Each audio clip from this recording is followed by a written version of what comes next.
Hello friends, कैसे हो? I hope सब बढ़िया होंगे। स्वागत है हमारे यूट्यूब चैनल पर। तो आज हम साइंस में मानव रुधिर के बारे में पढ़ने वाले हैं। बहुत ही विस्तार से पढ़ने वाले हैं मानव रुधिर के बारे में। तो वीडियो आगे बढ़ने से पहले वीडियो को लाइक नहीं किया तो लाइक कर दो, और अगर चैनल पर नए हो तो चैनल को सब्सक्राइब कर लो।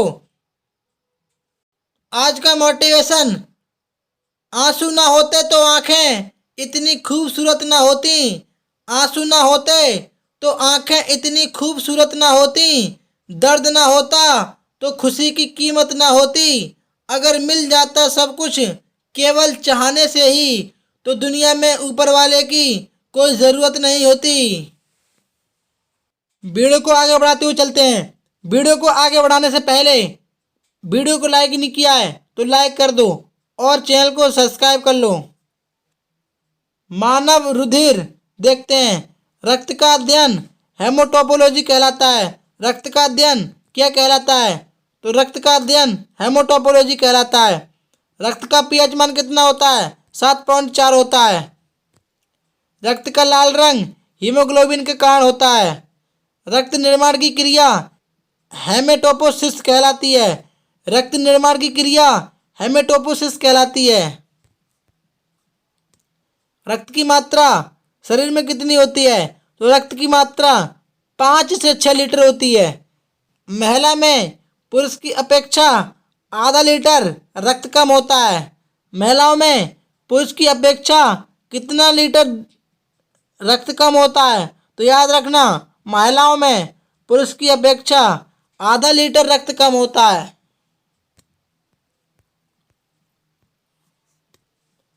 रक्त निर्माण: भ्रूण में शिशु भ्रूण में शिशु में यकृत और पीलिया के द्वारा रक्त बनता है। भ्रूण में शिशु में यकृत या पीलिया के द्वारा रक्त बनता है। वयस्कों में अस्थि मज्जा के द्वारा रक्त बनता है। रक्तदान की आयु कितनी होती है? 21 से 60 वर्ष होती है। रक्तदान की आयु 21 से 60 वर्ष होती है। एक यूनिट में 350 ml रक्त होता है। एक यूनिट में कितना ml रक्त होता है? तो एक यूनिट में 350 ml रक्त होता है। रक्त बैंक में रक्त नाप 4 सेल्सियस से 6 सेल्सियस तक रहता है। रक्त बैंक में रक्त का नाप 4 सेल्सियस से 6 सेल्सियस के बीच रहता है। रक्त बैंक में रक्त को रख सकते हैं कितने दिन तक? तो 42 से 45 दिन तक रख सकते हैं। लाल रुधिर कणिकाएं आरबीसी देखिए। इसका निर्माण लाल अस्थि मज्जा में होता है। इसका जीवन काल कितना होता है? 20 से 120 दिन रहता है। अस्थि मज्जा का जीवन काल 20 दिन से 120 दिन तक रहता है। इसका मापक यंत्र हीमोसाइटोमीटर होता है। इसका आकार अभेक तल जैसा होता है। इसका मुख्य कार्य ऑक्सीजन को शरीर में पहुंचाना होता है। सबसे अधिक आरबीसी किसमें पाई जाती है? तो सबसे अधिक आरबीसी ऊंट के अंदर पाई जाती है। सबसे कम आरबीसी किसमें पाई जाती है? तो सबसे कम आरबीसी कुत्ता या मेंढक में पाई जाती है। सबसे लंबी आरबीसी किसके अंदर पाई जाती है? एल्फियूका के अंदर पाई जाती है।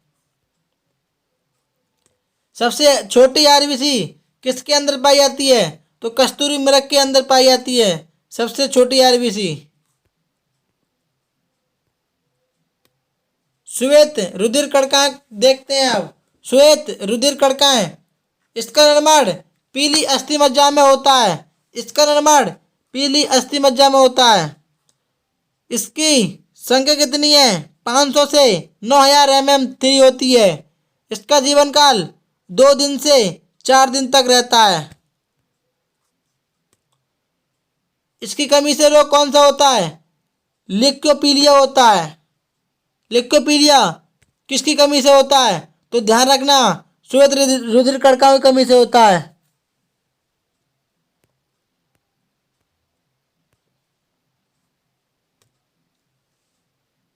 रुधिर परिसंचरण तंत्र देखते हैं अब। स्राव में अशुद्ध रक्त बहता है और धमनी में शुद्ध रक्त बहता है। फुफ्फुस धमनी में अशुद्ध रक्त बहता है और फुफ्फुस सिरा में शुद्ध रक्त बहता है। रुधिर परिसंचरण तंत्र का अध्ययन एंजियोलॉजी कहलाता है। रुधिर परिसंचरण तंत्र का अध्ययन क्या कहलाता है? तो एंजियोलॉजी कहलाता है। हृदय का वजन 250 ग्राम से 300 ग्राम रहता है। सबसे बड़ा भाग कौन सा होता है? तो सबसे बड़ा भाग बाएं अलंद होता है। सबसे मजबूत भाग कौन सा होता है? तो बायां निलय होता है। हृदय गति नियंत्रक पेसमेकर है। हृदय गति नियंत्रक कौन है? तो पेसमेकर है। हृदय का पहला प्रत्यारोपण किसने किया था? तो हृदय का पहला प्रत्यारोपण डॉक्टर क्रिस्टियन बनोड ने किया था। पहली बार ओपन हार्ट सर्जरी डाल्टन लिलेहन ने की थी। पहली बार ओपन हार्ट सर्जरी किसने की थी? तो डाल्टन लिलेहन ने की थी। भारत में हृदय का पहला प्रत्यारोपण डॉक्टर पी वेणु गोपाल ने किया था। भारत में हृदय का पहला प्रत्यारोपण डॉक्टर पी वेणुगोपाल ने किया था। सबसे तेज हृदय गति छछूंदर की होती है। कितनी होती है? 1500 प्रति मिनट सेकंड होती है। कितनी होती है? तो 1500 प्रति मिनट होती है। सबसे कम हृदय गति व्हेल की होती है। कितनी होती है? 7 प्रति मिनट होती है।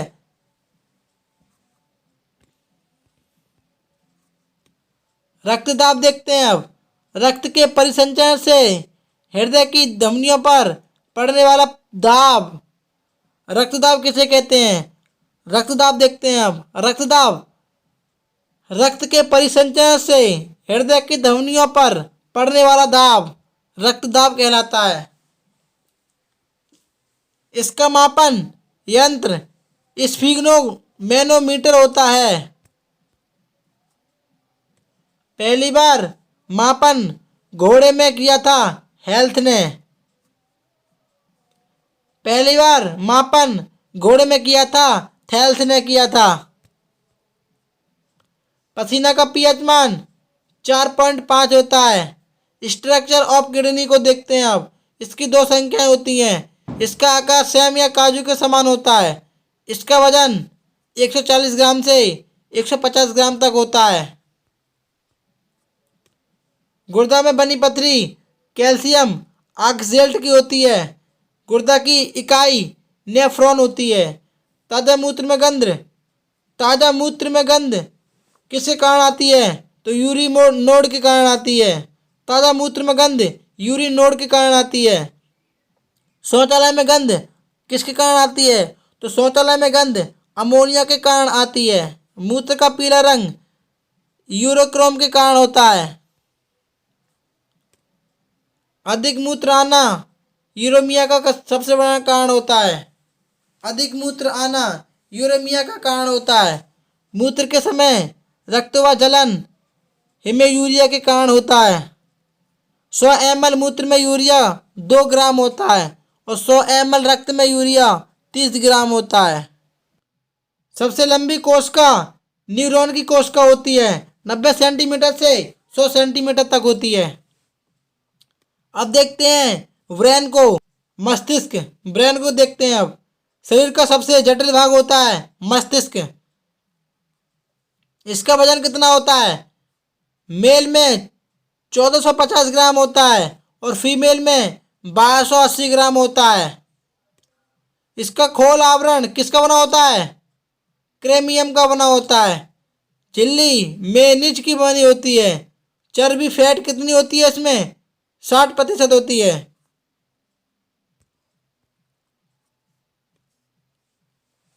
कपाली तंत्रिकाएं कितनी होती हैं? 12 जोड़ी होती हैं। और कशेरुकी की तंत्रिकाएं कितनी होती हैं? 31 जोड़ी होती हैं। मानव शरीर की सबसे लंबी कोशिका तंत्रिका कोशिका होती है, जो 90 सेंटीमीटर से 100 सेंटीमीटर तक जो 90 सेंटीमीटर से 100 सेंटीमीटर तक होती है। सबसे लंबी कोशिका न्यूरॉन की कोशिका होती है। और सबसे छोटी कोशिका माइक्रोप्लाज्मा की होती है। और सबसे बड़ी कोशिका अंडाणुओं की कोशिका होती है। कंकाल तंत्र को देखते हैं अब। कंकाल तंत्र का अध्ययन ऑस्ट्रोलॉजी कहलाता है। कंकाल तंत्र का अध्ययन ऑस्ट्रोलॉजी कहलाता है। बाल, नाखून, सींग, खुर केराटिन से के बने होते हैं। कीड़ों का बाहरी कंकाल काइटिन कहलाता है। कीड़ों का बाहरी कंकाल काइटिन कहलाता है। घोंघा सीप कैल्शियम कार्बोनेट के बने होते हैं। सबसे लंबी अस्थि फीमर की होती है। सबसे छोटी अस्थि सबसे लंबी अस्थि फीमर की होती है। और सबसे छोटी अस्थि कार्पल की होती है, यानी कलाई की होती है। सबसे चपटी अस्थि किसकी होती है? स्टेपनर की, स्केपुला की होती है। सबसे चपटी हड्डी किसकी सबसे चपटी अस्थि किसकी होती है? स्टेपनर की।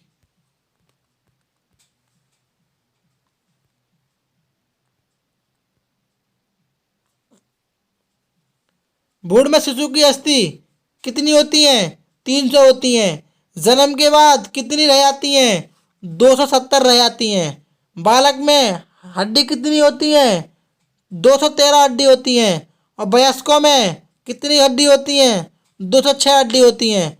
दोस्तों, अगर वीडियो अच्छी लगी हो तो वीडियो को लाइक करो, शेयर करो एवं कमेंट करके बताओ कि वीडियो कैसी लगी। ऐसे ही वीडियो देखने के लिए हमारे चैनल पर बने रहिए और हमारे चैनल को सब्सक्राइब करिए।